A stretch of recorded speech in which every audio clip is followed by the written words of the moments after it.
50,000 isang piraso. Mukhang nakakatakot nga lang ho yung kanyang presyo. Pero hindi ko pa ho alam kung conversion yan. Ito yung swordfish. 100,000 per kilo o isang piraso. Ang dami. Ito po yung mga sikat. Sushi. So kinikilaw lang nila. Yan po yung tampal pukit. 10,000 won isang plato. Ito po yung masarap na pangkilaw. Meron nga sila dyan yung nakabalot. Pangsigang naman to, ulo. Uy, 30,000. Yan, sana oh. Kaso hindi ho ako makapagluto dun sa aking tinutuluyang hotel.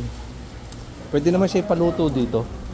Pero baka ho hindi ho magkasundo yung timpla na gusto ko. More on sushi kasi sila dito eh. Ang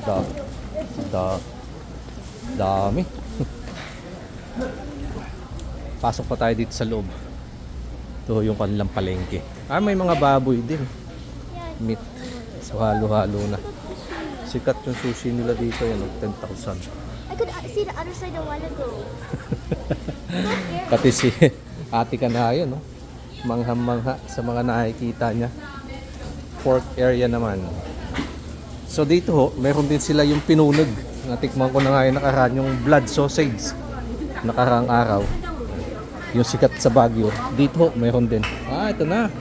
Night market. Dito na nag-iipon-ipon lahat yung mga tao. Dito muna. Tignan natin naman yung mga gulay nila dito. Baka may makita akong kakaiba.